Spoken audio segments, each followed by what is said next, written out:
Би та нарт нар сар хэрэг гурвын тухай үлгэр ярьж өгье.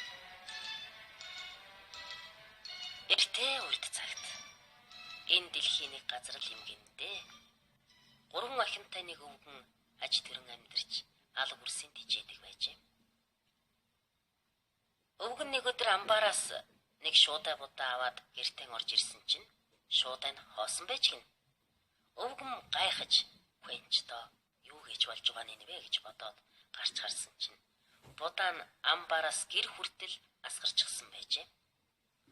Өвгөн гэртээ ороод "Хөөе эмгээ чи хараач хэмхөөе. Будаа маань асгарчихж" гэхэд эмгэнэ "Асгсан будаага нэг ч ширхэг үлдээлгүй түүгээд ир" гэж зандарч тушаач гин. За эмгэн минь түүжил үзье дээ гэж хэлээд будаага нь түүж ядарч бүр ядаад хөлсөн арчинган тэнгэр рүү харцагсаад алтан нар шарж мөнгөн сар гэрэлтэж хархан хээр ирж будаагийн минь цуглуулахад тусалдагч болоосай доо. Хэрв тэгдэг юм бол 3 ахнаа өгчих юмсан гэж дөнгөж хэлж гүйцээ доошин хартал алтан нар мөнгөн сар гэрэлтэж хархан хээр ханаас жимб элен халин нисж ирээд эвэр хушуугаан билүүдэж цай чанахын хооронд л нөгөө асгарсан будаагийн түүгээд өгчихнэ. Өвгөн гэртээ ороод охидтон "За миний 3 ахин гоёлын хаан хавцыг өмсөд гадаад овчон дээр гарцгаа. Тэнд та нарын амьдралын чинь хань болох хүмүүс хүлээж байгаа" гэж хэлж гин. Энэ үгийг сонсоод эхлээд том охин гэрээс гармагц алтан нар гэрэлэн дотрон оруулаад аваад явчихж гин. Дараа нь дунд ахныг гармагц мөнгөн сар цагаахан туяандаа бүүвэлж аваад явчихж гин. Хамгийн сүүлд баг охиныг гармагц хархан хэрэг далавчин дээр нь суулгаж аваад явчихжээ. Өвгөн гэртээ орж ирээд "За эмгэн, тарягаан түүгээд шуудаадаа хийгээд тавьчихлаа" гэхэд эмгэн "Хөөе чи жадаа яасан амархан түүчгэд те" гэсэнд өвгөн "Чамаас айхыхан эрхэндэл нар сар хар хэрэг 3-аар түүлгээд оронд нь 3 ахнаа өгөөд явуулчихлаа шүү дээ" гэсэнд эмгэн дуу алтаж "Хөөе чи чинь юу яаж байгаа нэ? Ахид минь сайран ахид минь одоо яан" гэж ойлон хайлан унаж гин. Өвгөн "Чадал тэнхээгүй болоод л чинийхэн тушаалыг биелүүлж чадахгүй хүрлээ шүү дээ.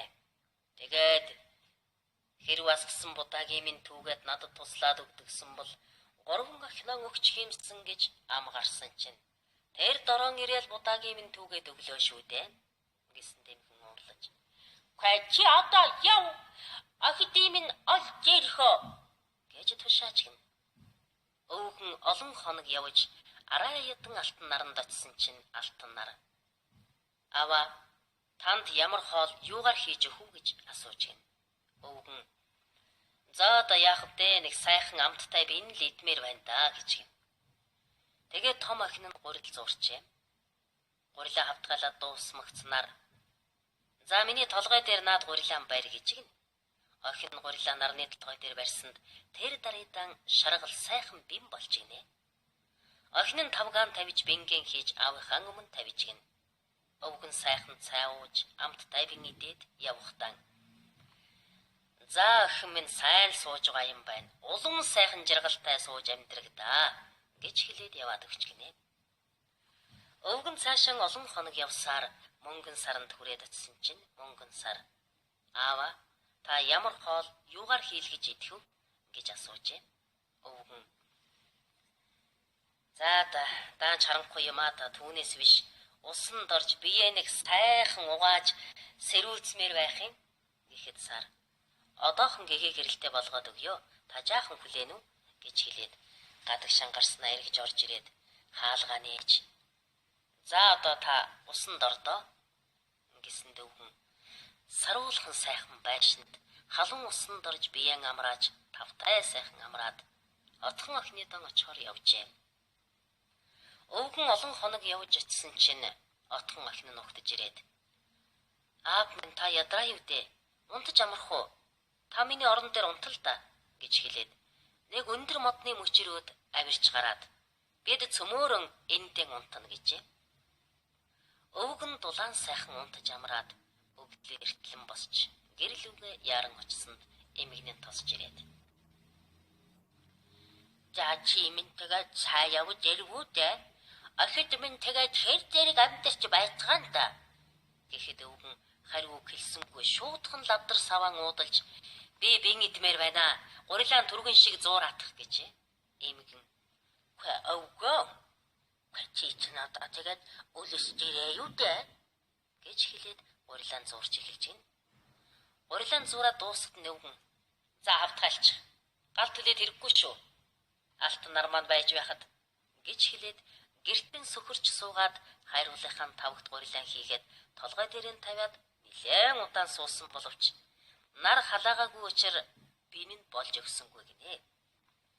Өвгөн толгой дээрх гурилаан эмгэнтэй өгөөд одоо галаан төлж бингэн хайрхаас яах вэ гэж хэлээд эмгэнтэйгэн цуг галлаж тогоо тавиад бингэн хайрчгин.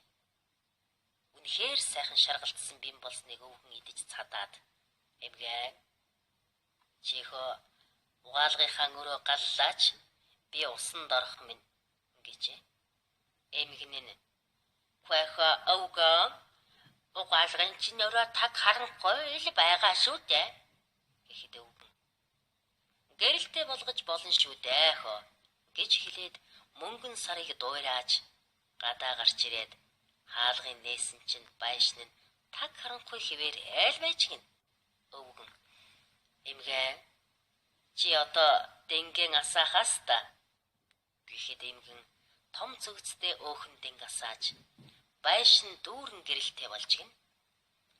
Өвгөн усан дорж биеэн сайн угааж тавтай амраад унтах болжээ. Эмгэн нь өвгөнийхэн орыг зассан чинь өвгөн ор засаад хэрэггүй. Дахиануудынхаа хэвддэг сарвчин дээр гараад унтъя гэж гин. Эмгэн энүүгийг сонсоод учиргүй их уурлаж би тэр сарвчин дээр чинь гарч унт чадахгүй гэж хэлээд гэртээ ороод унтаад өгчихэв. Өвгөн дахиануудынхаа байрны сарвчны орой дээр гараад унтаад өгчихэв. Тэгтэл өвгөн гинэт зүүдэлж өнгөрч газар унахтан тухайн булдруутай болгочихсон гинэ. Өвгний унах чимээгээр дахианууд нь үргэж бөөн хашгиралдаан шуугаан болж гин. Өвгөн гэртээ орж эмгэнийхэн зассан орон дээр нам унтжээ. Хүүхдүүдээ үлгэр маань ингээд дууслаа. Альва юмны учир зүгийг ойлгохгүй мөртлөө дуурайгаад байвал ямар ч ашиггүй гэдгийг энэ үлгэрээс сургамж авч юм бүхний үнэн учир шалтгааныг мэдхийн төлөө ухаанаа гаргаж байх нь зүйтэй юм шүү.